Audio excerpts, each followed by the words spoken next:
All right, guys, welcome to another YouTube. So today, what I want to do is I just want to take you guys through a bit of a timeline of how I got from being an absolute dropkick, no money, living off nothing, no aspirations, no goals, no drive, to now owning multi-seven-figure businesses, owning a Lamborghini, living in a mansion, and living my absolute dream, which I thought was not possible. So what I want to do is I want to take you guys through the journey, and I'm going to use the post that I put up on my Instagram, which was, I posted it when the day that I bought my Lamborghini. So let's go over and have a look. And before we get into that, I lived in a very small town, which was very sheltered, and it didn't have any opportunities. There was a lot of crime. There was a lot of people that were just not driven people. There wasn't much success. It was very limited for the younger generation. Very amazing place, Nambucca Heads, if you want to look it up. But unfortunately, being a small town and being where it was, it just didn't have the right opportunities and the right people for me to get to where I wanted to be. For most of my life, leading up to when I'll start going through these slides, I had a decent upbringing. Like I wasn't in a troubled family. My mum and dad loved me. My mum and dad split up when I was 12. So without me realizing, that was a big part of my life, that from then onwards, I didn't have dad in my life very much. And that wasn't his fault. He was trying to do the right thing as far as what he thought was the right thing. And we were young, so I was in the process of just wanting to hang out with my friends. And unfortunately, he didn't know how to deal with that. So there's a period where we basically separated and grew apart for quite some time. And I think, who knows how that's played a role in my life, but there's no negative feelings with either of us against each other. So it's just a time of my life, and moved up to Nambucca from Yuengai, where I used to live, and lived in Nambucca until I was 30 years old, 18 years from when mum and dad split up. And I was in a good group of people, as far as like I was around the popular people at school. However, I was a very small person. So I was quite short. I didn't have much weight on me. I used to get quite pushed around and quite bullied. And unfortunately, that created this shelter over my head and this ceiling of who I thought I could become, because I was so reserved, and I would label myself as being such an introvert and so shy, because of the fact that I was actually worried and I guess protecting myself from being embarrassed by people or being pushed around or being bullied because of my past. So leading into high school, yeah, I was around the cool group, as you could call it, but I wasn't the cool guy. I wasn't the guy that everyone was sort of like hanging around. I was one of the guys that were hanging around those guys. So throughout school, I definitely got into the wrong things, and I didn't learn. I didn't want to learn. I didn't care about education. I didn't care about my future, and I just ended up getting to the point where I gave up on life, and I started smoking a lot of weed at the age of 14, I think it was, smoking lots of weed, started selling a lot of it. Our house at home was our hub, so we basically were the place where all the boys would come around, and every day of the week we'd either wag school, or that night we'd hang out and we'd just sit there smoking cone after cone after cone, bong after bong, wait till Friday, Saturday night, get on the piss, Sunday feel sorry for ourselves, Monday depressed till Friday, week in, week out, week in, week out. Now my mates were still going out and working. They weren't in the spot where I was just giving up on my life. I just was very lazy, and I guess I was using a lot of the shyness and the introvert as an excuse onto why I can't go out into the world. And I just hated working. I literally just hated working, because every single job I didn't enjoy it one tiny bit. I never seen a future in it. Labor was one of those things that, like, I was paid out because I'd last 2 or 3 days in a job. Like, I literally couldn't hold a job for any longer than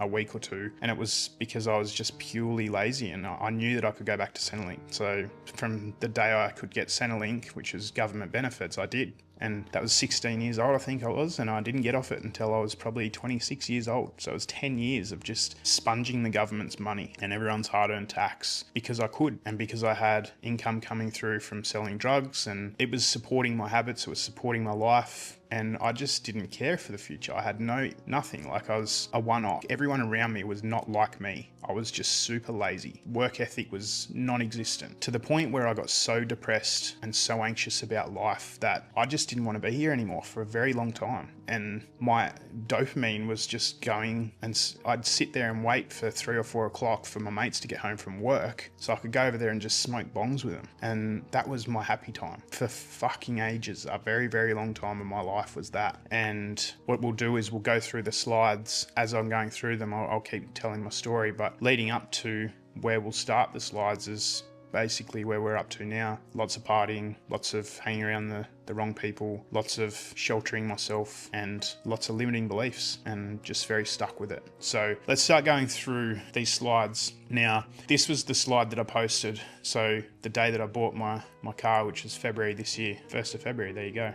3 years before this, I was still in that spot where I was super depressed, and I was making $700 a week. Yeah, I had my own business doing online coaching, but I wasn't working hard. Like, I was just struggling to make ends meet, and I want to go through what that looks like for you guys. So 14 to 30, I smoked weed every single day. There was not a day I had a day off. I used to try and quit probably from about the age of 20 until 26 every few weeks. And addiction is one of those things that it just grabs you by the fucking balls, and I couldn't stop. Like, I wouldn't be able to sleep. I'd get the sweats, I'd overthink things, I'd get depressed, I'd get angry, I'd get frustrated, and I just would get like really bad thoughts in my head every time I tried to stop. Hard thing to sort of think about, but it is what it is, and it happened, and I don't regret any of it. It was part of my journey, and it had to happen to get me to where I am now. So as I said before, I never had a full-time job that whole time, and I had no intention of getting one. With no life goals, I lived off to Centrelink, I was selling drugs,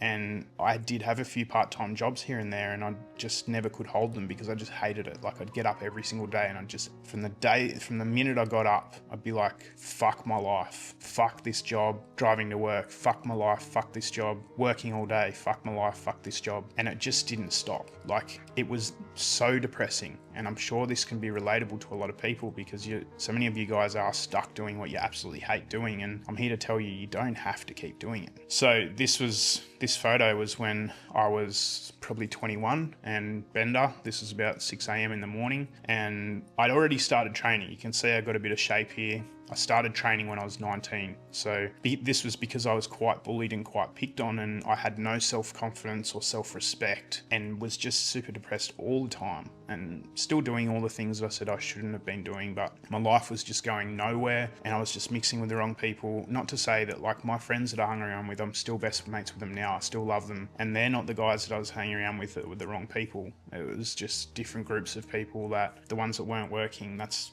where I gravitated to, because obviously we had something in common. We're not working, we had no life, we weren't driven, we just felt sorry for ourselves, we just ate the wrong foods, drank all the time, smoked fucking bongs, and that was life. And I just thought that was going to be the rest of my life. I'd given up at that point. So my hometown, Nambucca Heads, had the highest crime rate out of our whole state. There was a lot of crime. There was a lot of troubled kids. There was a lot of unemployment. I had friends that were murdered. I had friends that committed suicide. I had, in 1 year, I had one mate get murdered, I had another mate commit suicide, and I had another mate die in a car crash. He was asleep in the back of the car while someone drunk drive the car and killed him in a matter of like 3 to 6 months. So three mates absolutely ruined me. And then along with that, like, the 3 best mates that I had from school either went to jail or turned into ice addicts. And that's no word of a lie. Like, they're still very troubled. So unfortunately, it was just this bubble. I didn't know anything different. It was all part of what I was bringing up around. Oh, little Bazza. So Baz is quite sick at the moment. That's my dog. He's been through it the whole period of my rock bottom to where I am right now. So it's very touching for me to talk about or see him. He is still with us, but yeah, he's not much longer to go, unfortunately. So at the ripe age of 26, I went through a really tough breakup, and that's when everything changed for me. So I ended up turning the life around from there, and it was because of hitting rock bottom. Like, I literally got to the point where I had nothing to look forward to in my life. That relationship, I was cheated on the whole time. My friends and everyone were telling me, and I just didn't want to believe it, and it just got thrown in my face. Like, I think a lot of people go through the same sorts of things. We just don't want to believe things, so we just let them continue to happen. Life, jobs, relationships, addiction. Unfortunately, put me in a spot where I laid in that bed right there for, I think, 5 days straight, and I just didn't leave. I didn't want to talk to anyone, didn't want to think about future, I thought that my life was over. And stupidly, I still wanted that relationship to work. I kept trying to get it back, and it was the best thing that could have ever happened to me, losing that. So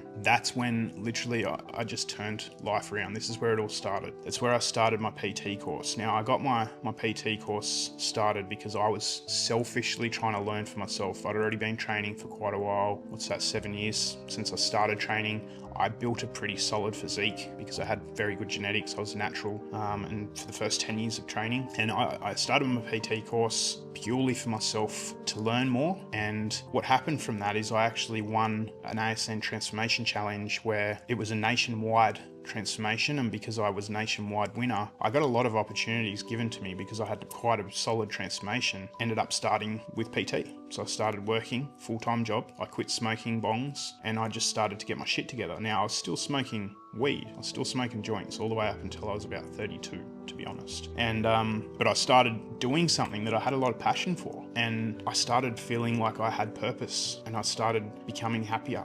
And not being depressed and not thinking about the suicidal thoughts. And the next thing that really changed my life, and that was bodybuilding. And that created, if you do bodybuilding, if you get into that shape where you have to get like sub 5% body fat, it's the hardest and most disciplined thing that a human can do. And I'm so grateful that I went through that, because that discipline carried on to so many other areas of my life. So I ended up coaching myself for my first comp. This year, I'm still natural in that photo. So as you can see, I was pretty blessed with my genetics, and I did my first comp. I coached myself. I've done 10 comps, but I coached myself for 8 of them, not knowing what I was doing, just learning as I was going. And this is what I became really good at, was learning things as I did them instead of waiting until I was good at what I thought you needed to learn. And I ended up saving enough money up for a house deposit. So things started looking good from here. Started my own coaching business. This was 2015 or 2016. I had a lot of people coming to me and asking for help, and I just really started feeling good about myself because I was loving what I was doing. I was helping other people, so I was serving and I was getting paid for it. But then,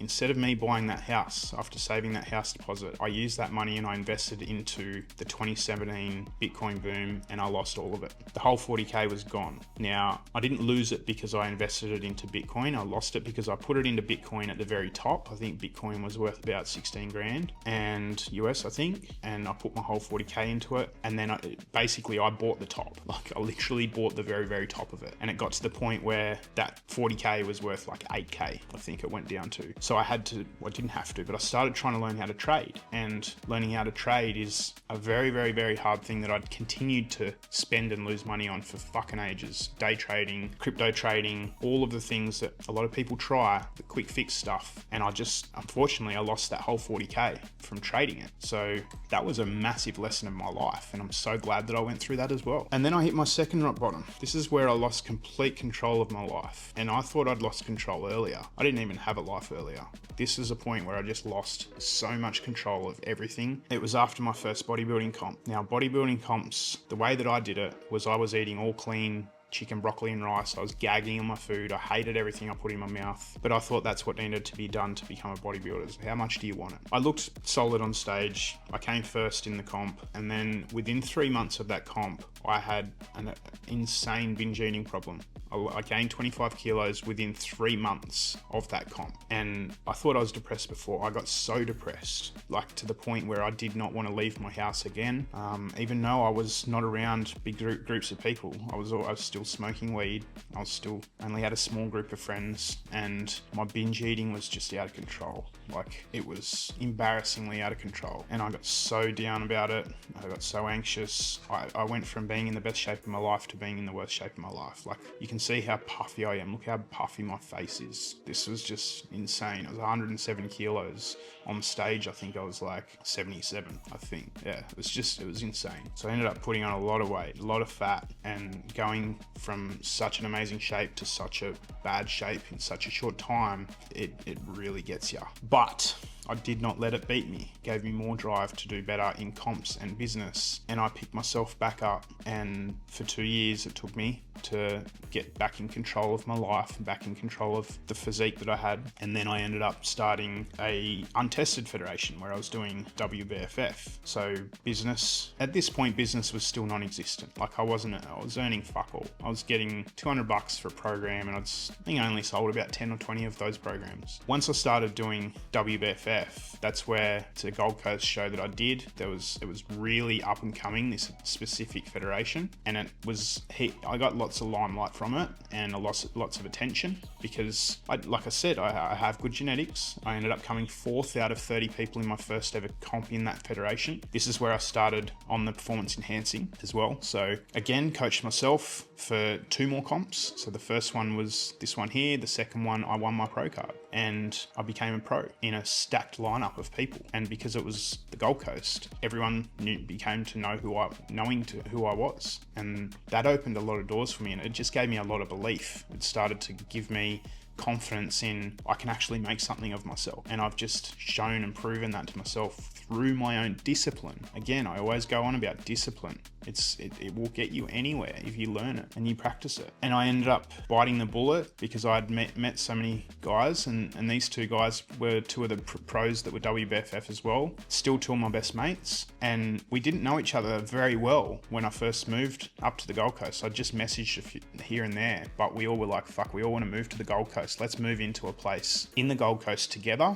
And we moved in. I knew no one. I knew the one guy that we moved in with, which was another guy who was a pro as well. Not in this photo. We had a big falling out. He was from Coffs Harbour, which was just up from Nambucca. So I knew of him, but we didn't know each other personally. So basically I knew no one by the time I got to the Gold Coast. Moved up here with no money, packed everything into my car. I was 6 weeks out from my pro debut competition with my WBFF. I was working behind a bar at this point just to make ends meet. Quit my job there. It was, I think, the day after my 30th birthday. Quit my job, packed my car, moved up here, told myself that I am absolutely not going back to working for someone else, and I just went full-time online, and I had to make it happen. There was no choice, no ifs, no buts. And moving to a city where I was very uncomfortable, I was still labeling myself as an introvert, but I knew that if I had a fresh start, no one knew who I was. No one knew what I thought I would tell people I was, like introverted and shy and depressed and all these things that I'd labeled myself as. So I had this opportunity to create this new identity. And as soon as I started thinking and creating this new person that I wanted to be, everything changed from the day that I moved up here. Best thing I ever did. I was so uncomfortable. I was so out of my means and so nervous, and it just was something that, like,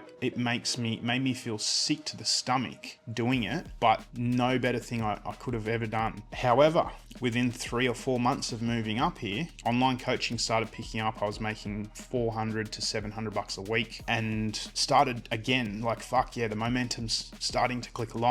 I'm doing something I love. I'm in a place, Gold Coast is a fitness hub. There's people around me that are doing the same sort of things. I'm not getting dragged back into the old life. I've got opportunity. I've got this new identity. I'm a new person. I've got these new group of friends, and bang, COVID hits, and I hit rock bottom number 3. Now, the reason that I hit rock bottom number 3 is because I lost fucking everything. Like, my whole business crashed, so I wasn't even able to make money for paying my food or my rent. Luckily, the benefits again from the government, we ended up getting money from them. But at this time, I was earning $200 a week. Plus, something I didn't mention is that I got an inheritance off my grandparents. My grandparents passed away, and they gave my mum some money, and my mum allocated some to each of us, and $120K. Now, I put in $40K into a business that was trading currency, so Forex, and the returns were, I think it was 5 to 8% per month into my bank every single month on my $40K that I put in. I'm like, fuck yeah, I'm going to put the whole lot in. Next $80K went in, and this was literally about 2 weeks before COVID hit. And I was like, fuck, I'm in this fucking amazing place. I've got these amazing people around me. Everything's playing out. Like, I'm loving my life. I've just put in 120K into this thing that I think is going to pay me 5 to 8% every single month. That's monster money for me. 120K to me, don't think I knew anyone who was earning more than 100 grand at that point, because I was in a sheltered bubble. So, and then COVID hit. That whole 120K The guy that I invested it with basically disappeared, and every now and then he would reply to my messages. I'd ring him every day, I'd message him every day, and he would reply to my messages telling me that he's in the process of getting my capital back to me. For 6 months that happened, and that 6 months was honestly the closest I've ever been to just committing suicide. Like, I thought about how I was going to do it. I thought about who was going to have my stuff. I thought about what I was going to write on the letter. Like, I was fucking close, very, very, very close to it. And it was because I was holding on to this, oh yeah, I'm getting my money back. Oh no, I'm not. He's just ghosted me again. Oh, I'm getting my money back. No, I'm not. And for 6 months, I was holding on for that. And that was all that I was holding on to. I wasn't putting any more effort into my business. I thought that was over. COVID, I didn't know how long it was going to last for. The good thing about it though is that we had this most amazing group of us boys, and there was girls as well. When everyone was coming to our house to train with the gym, no one was working. Everyone was struggling. We were all fucked. It wasn't just like it was one of us or two of us. Like, we were all struggling with our businesses. We had nothing to do. So we just made TikToks all day, every day. And we just, as you can see in this photo, this was our life. Like, we just, every single day we woke up, and I just started making the most of that. And then I met this 10 out of 10 amazing human at the bottom of bottoms of my life. And this was the best thing that could have ever happened to me. The love of my life. She was someone that gave me so much self-belief and showed me what hard work looked like. She worked so hard with her business, and it just gave me this newfound motivation of how much do I fucking want this? How much do I need to put into to make this work? So over time, as you can see, each rock bottom or each experience in my life was just building me to become a better version of myself. And this was the next stage. This was the next part of the motivation and the discipline and the mindset that I needed to get back on the horse and fucking go again. Now, 3 years ago,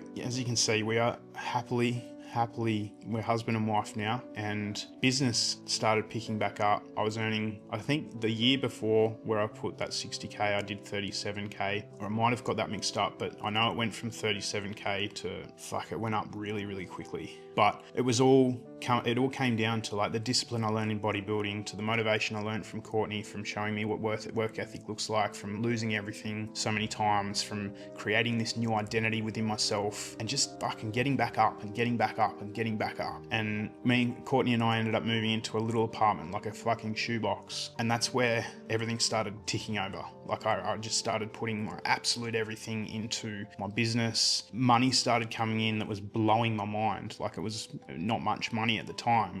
I think I went from like fucking 7K profit to like 30K or 36K profit to, I think it went up to like 380 after that. So it 10x'd, and she saved me, and I asked her to marry me. And at the point I asked her to marry me, I had 12K in my bank. I spent 6K on her engagement ring. And within the week of me buying the engagement ring, Baz, who I just mentioned before, he got really sick, really, really sick, to the point where they said they're not going to help operate on him until I could assure that they're going to get 12K. And I had 6K in my bank, that was it. So I then had to go on my Instagram and tell everyone that I'm struggling. Like, I don't have any more money. And I was trying to portray this life that I wasn't struggling, that I was absolutely killing it. Because when you build your business, you want people to think you're killing it, so they come to you and blah, blah, blah. So I had to basically admit this period of my life where I was showing up and I was making it seem like I was killing it. And I thought that I was killing it compared to where it was. And all of a sudden I had to tell people I've got to put a GoFundMe page up. And within 24 hours, the amount of support that I got was just crazy. In 24 hours, we had that money to pay for Baz. So it was a very crazy period of my life, and that's where I really started to just get myself back into peak shape. And the pillars of life, I call it now, which is 6 pillars. I used to call it the pillars of health, which is physical, mental, emotional, social, spiritual. Now I've added an extra pillar, which is financial. But this is where I just really started to take control of all areas. I did the deep work. I was doing personal development. I was really focusing on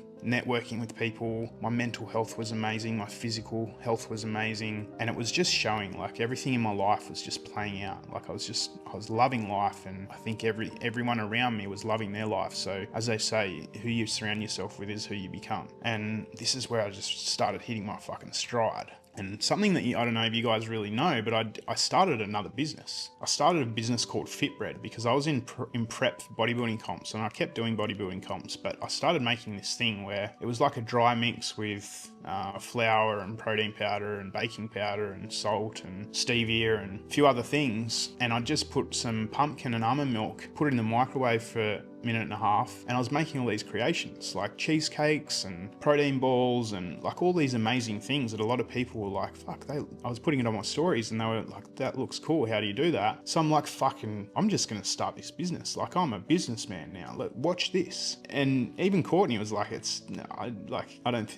I don't believe in that being a thing. And so I called it Fitbread and I started posting them on stories and people started buying it. And I started like doing more of this than I was coaching, to the point where I had to pick what I was going to do. So it got quite busy. And I think over the time of doing it for probably, it was about 8 to 10 months, I made about 35 grand profit. And then I sold and exited that business for 10K. Like, I literally sold and exited a business after all this stuff going on. And it was mind blowing to feel that. Like, I just started to feel like I'm capable of whatever I put my fucking mind to. And then me and Courtney ended up moving to Bali for 3 months and bought our first home. This is our first home that we bought together. And it was like a 4-bedroom house with big block, massive pool out the back, living in a pretty amazing area. Started traveling a bit more, just exited and sold my business. I started doing TikTok lives as well. That's right. So I was doing TikTok lives where you get, and this is not a proud moment of my life, but you basically battle other people. You get paid in gifts. They send you gifts and your gifts get put into points against the other person. So it's like a double split screen. I'm versing, let's just use Courtney as an example. I was versing people all over online, all over the world, and their people send them gifts, my people send me gifts, and it's like a little 5-minute battle. The result at the end of how many points is a little celebration, and then we go again for another 5 minutes. And it got to the point where I was just doing that all day, every day, because you cash the gifts in for money. And I was making more money doing that than I was online coaching. At this point, I still hadn't felt what real money was like. So I was just chasing money. So, and this started becoming something that was like a pretty solid income. Like, I did 1 week, I did 10K. One of those weeks I was doing that. And it got to the point where I had to pick what I was going to put my time and effort into, because I was losing my effort, taking away my effort from my coaching. And I could see that was suffering because of it. And my coaching was only doing, at that point, maybe $1,500 a week or something. And I did 10K on this TikTok, but I'm like, I just don't feel right doing this. So I stopped the TikTok and I went all into my coaching and I got a mentor. And that mentor changed my life, because I was learning something that I didn't know how to do. And that's all I needed to do, was find the person doing the thing that I wanted. And once I found that person, the first month of finding that person, I did 35K. That was the time where I went from the 37K, and then the next year was 380K. I mean, 10x my business. That's what gave me the ability to buy this home. I started making fucking bank. Like, I was just like, holy fuck, this is insane. Like, and I was doing shit that I loved doing. I love helping people. Honestly, anyone who knows me knows it. I just fucking love it. Whether it's for money or whether it's not, I just love helping people. And to do that for something as a passion, so passionate about, and getting paid what I was getting paid, I'm like, holy fuck. And then I started scaling it, bring my first coach in, still have her to this day, and she's a fucking absolute unicorn, legend of a person. Shout out to you, Rose, if you watch this. And I just started feeling what I was showing myself, what I was capable of doing. Started traveling the world. We went over to Bali for 3 months. We lived there. We moved back. We moved into the house. I ended up getting a collaboration with my teeth where I went to Turkey, and I went on my own, mind you. This is just after we moved back into our new house. Moved over to Turkey and went to get my teeth done. And like, as you can see, look at the difference. And that, another step of motivation and confidence that came from that. That was insane. Like, I'd just gone out on my own in a place that was over the other side of the world, one out to get my teeth done. I was just like, fuck, I am the fucking man. I'm a beast. At this point, I fucking felt amazing, because I was doing all this shit on my own, and I was just showing up and proving to myself what I was capable of doing. And then me and Courtney, so we obviously got engaged. As I said, I proposed to her at a WBFF comp. I was like a week out from my comp, so I was like death. Felt like I had no energy, but this just gave me so much energy. Proposed to her. She'd just done her comp. She just walked off stage. A year later, we get married, and it was the most amazing wedding you could have ever asked for. It was pissing down rain the whole time leading up to it. Like, I mean, pissing down. We thought we were having a wet wedding, and then the rain just disappeared. And look at the photos. Like, it was crazy, and the best day of my life. Married the love of my life, and we are still happier than ever. and we'll continue. We'll live old together. And I do believe that you are a mirror of who you surround yourself with, and Courtney is a big part of the reason I am where I am right now. Now, there's more after this. This was the first retreat that I did with my clients, and we've done 2 more since then, where we hired a whole place out for 4 days. The last one, this was the first one where I sort of winged it, and it still turned out amazing. And I started going down the whole breathwork path. This is where I really started to learn about breathwork and really deep dove into myself as a person, and started bringing that into the fitness business, because I know how much it helps people. Fitness is not about nutrition and exercise. It's about your mindset. It's about how you think about yourself, how you talk to yourself. And those are the things that we needed to work more with people with. So that's where I separated myself with my fitness business, and I got it to where it is right now. It's at 3.5 million a year, and we're absolutely pumping it along. I'll just show you guys that just to prove that I'm a doer, not a sayer. There's a lot of people that fucking say that they've done something, but they can't prove it. 3.35 million in the last 12 months. What we'll also do is I'll just show you guys my house as well, because that's something that I'm so proud of. So yeah, we ended up traveling over to Europe. We went over did our honeymoon for 6 weeks, Greece, Italy.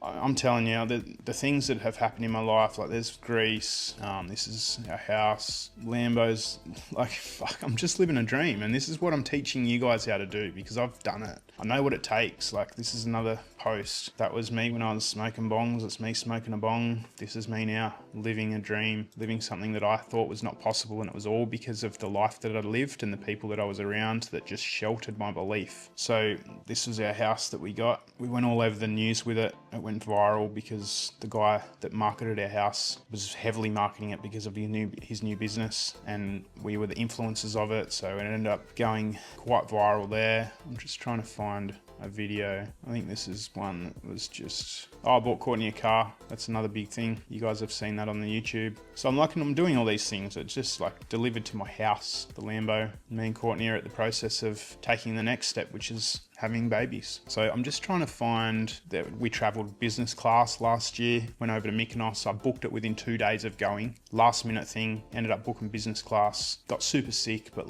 this kind of shit, it doesn't come to people who do nothing. It didn't come to me when I thought all I had to do was build a following. That's what I thought. It's hard fucking work, but you got to build yourself up first. It all starts with you. And then once you build yourself up, then you start promoting or pushing that online, and people start to see who you are as a person. They don't buy because of your information. They buy because of your personality and then your authority in whatever you're trying to sell. I've made 5 million. My business does 3.5 million a year. I'm teaching people how to do my exact journey. So I'm showing you guys, this is back in school time. This is my last day of school, I do believe. One of my comps when I was overweight. That was the second retreat we did September just gone. We're about to do another one, which is going to have double the amount of clients. This one was 18. The next one will have at least 30. And these are all things that have just been going through the adversity. Adversity is honestly a blessing if you take it the right way, and if you just keep getting the fuck back up and showing up for yourself, and life will just look after you.